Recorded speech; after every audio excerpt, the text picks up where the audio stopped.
구독자분들이 그러더라고요. 일본 여행 여름에 너무 더워요. 습기 많고 사우나 같아요. 일본 여름은 사람이 살만한 곳이 아니야. 야, 그럼 여기 10년 넘게 사는 난 뭐가 되냐고. 안녕하세요. 일본 소도시 탐구 대신 알려드리는 소탐 대신입니다. 오늘은 올해 여름 일본 여행을 가면 안 되는 두 가지 이유에 대해 알려드리겠습니다. 먼저 일본 여름 여행 추천하지 않은 이유는 단순한데요. 엄청 더워서. 한국도 덥긴 한데요, 일본의 여름은 각별합니다. 더운데다가 엄청 습해요. 이거는 그냥 옷 입고 사우나 들어가는 거라 보시면 됩니다. 특히나 요새 오사카 여행 많이 가죠? 여름에는 진짜 죽음입니다. 보통 오사카 여행하면 주유 패스 이거 끊어가지고 여기도 보고 저기도 보고 뭐 랜드마크는 다 찍고 오는 편인데요, 일단 이거 비추천합니다. 괜히 주유 패스에 돈 들였는데 생각보다 많이 못 보는 경우도 생기고, 야 나는 이거 본전 뽑아야 돼 이렇게 하기 시작하면은 그때는 여행이 아닌 미션이 돼버리거든요. 그리고 특히 일본 중부지방이 여름에 엄청 덥기로 유명한데요, 오사카 옆 동네인 교토나 나라 그리고 나고야 여기 있잖아요, 여름에 최고 기온 40도. 이거는 진짜 미쳤어요. 각오해야 합니다. 괜히 일본 여행 갔다가 너무 더워가지고 돌아다니는 거 포기하고 낮에는 쇼핑몰에서 하루 종일 쇼핑하고 뭐 커피 마시다가 밤에는 이자카야에서 생맥 마시고 하루를 마칠 수도 있거든요. 이것도 나쁘진 않은데.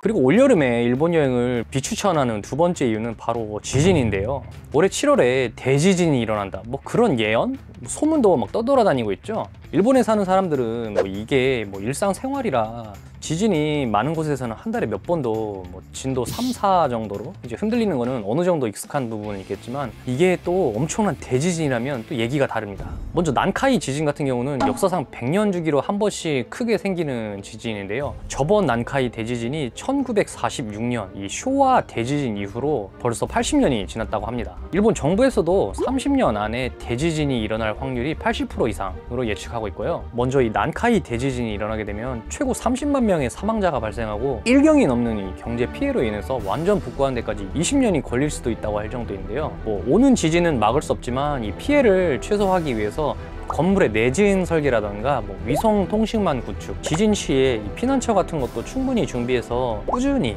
대비를 하고 있다고 하는데요, 먼저 이 난카이 대지진이 발생하게 되면 가장 위험한 곳은 바로 이 부분이 될 것 같습니다. 실제로 지진 때문에 이 건물이 붕괴되거나 하는 것보다 더 무서운 건요, 쓰나미입니다. 이 태평양 바다랑 가장 근접해 있는 이 시즈오카랑 미에현이 이제 가장 위험할 수 있고요, 코치나 마츠야마 같은 시코쿠 지방도 특별히 주의가 필요합니다. 특히나 이 마츠야마 같은 경우는 작년 한 해에 한국인이 가장 선호하는 일본 소도시 1위를 차지할 정도로 인기가 많았는데요, 혹시 여행을 계획하시는 분들이라면 주의가 필요합니다.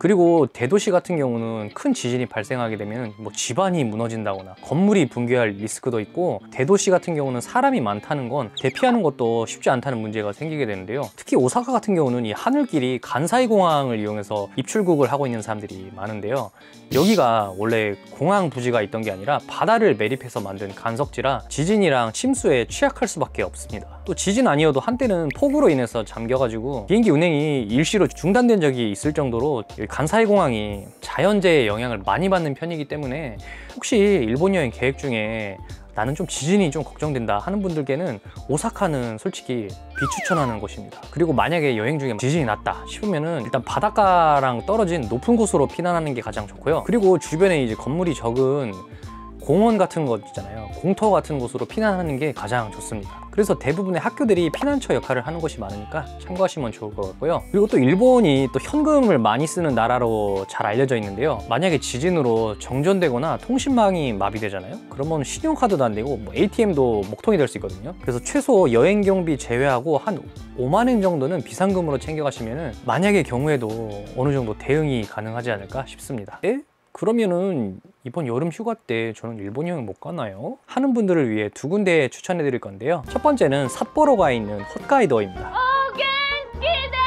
이 드라마의 배경으로도 유명한 이곳은 일본 북부 러시아와 인접해 있고 겨울 여행도 낭만이 있지만 실은 여름철에도 인기가 많은 편입니다. 이 홋카이도의 매력은 풍부한 자연과 먹거리 그리고 온천 여행으로도 부족함이 없는데요, 여름철 평균 기온은 25도이고 가장 더운 이 8월의 여름도 다른 일본 도시와 비교했을 때 그나마 더위가 덜한 편입니다. 그리고 이 홋카이도에서 유명한 라벤더 정원 같은 경우도 6월 중순에서 이 8월 초까지가 가장 이쁘게 구경이 가능한 타이밍이라 여름 휴가 때 일본 여행 계획한다면은 홋카이도만큼 좋은 곳은 없다고 해도 과언이 아닐 정도입니다. 또 그 외에는 야경이 이쁜 오타루도 빠질 수 없는데요. 분위기 있는 운하 거리라던가 오르골 전문점이 있어가지고 레트로 감성 뿜뿜 나는 일본을 만끽할 수도 있고요. 홋카이도는 이 볼거리 이외에도 먹거리도 충실합니다. 이 한류와 난류가 겹치는 곳에 풍부한 어장이 형성돼 있어서 태평양 그리고 오호츠크해에서 잡히는 이 신선한 해산물은 일본 내에서도 탑 클래스로 인정받는 편입니다. 그래서 이 신선한 카이센동을 저렴한 가격에 맛볼 수도 있고요. 대게 코스 요리도 홋카이도 가면 한 번쯤 꼭 먹어봐야 하는 필수 요리입니다. 제가 또 게 요리를 좋아해가지고 한국에서도 대게나 이 킹크랩을 맛있게 먹었던 기억이 있는데요. 게살 샤브샤브나 이 게 사시미 이거는 진짜 차원이 다릅니다. 게살이 꽉 차 있는 것도 너무 좋은데 이거를 간장이나 와사비에 찍어 먹잖아요. 신선함이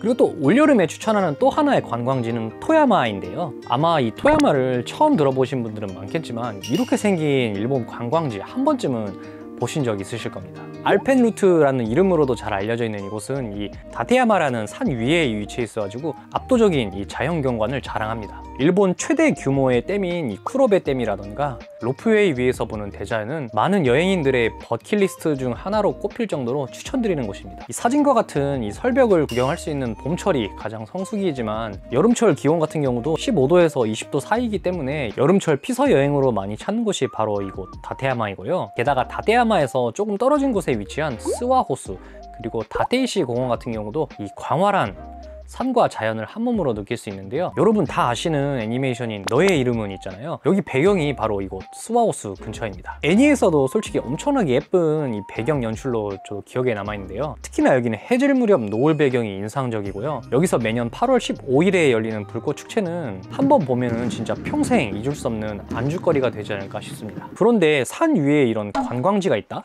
야, 이거는 자유여행으로 치면은 여기는 난이도 최상급입니다. 먼저 대중교통 이용 시에는 고속버스로 이동하고 로프웨이 타고 산악버스 타고 이동수단이 만만치 않습니다. 만약에 여러분이 서울역에서 대관령 전망대까지 대중교통으로 간다고 생각을 해보세요. 생각만 해도 아찔한데요. 나고야에서 출발하면 차로 가도 4시간 이상 걸리기 때문에 일본어가 어느 정도 능통하고 일본에서 운전 경험이 조금이라도 있는 분들이란 모를까, 그렇지 않으면은 여기는 쉽게 접근하기가 힘든 여행지이기도 하고요. 그래서 이제 국내 여행사들이 패키지 상품으로 내놓는 곳들이 많기 때문에 웬만한 여행 내공을 소유한 분들이 아니라면 여기는 자유여행보다 패키지 여행으로 가시는 걸 추천드리고요. 여행의 난이도를 확 낮출 수 있습니다.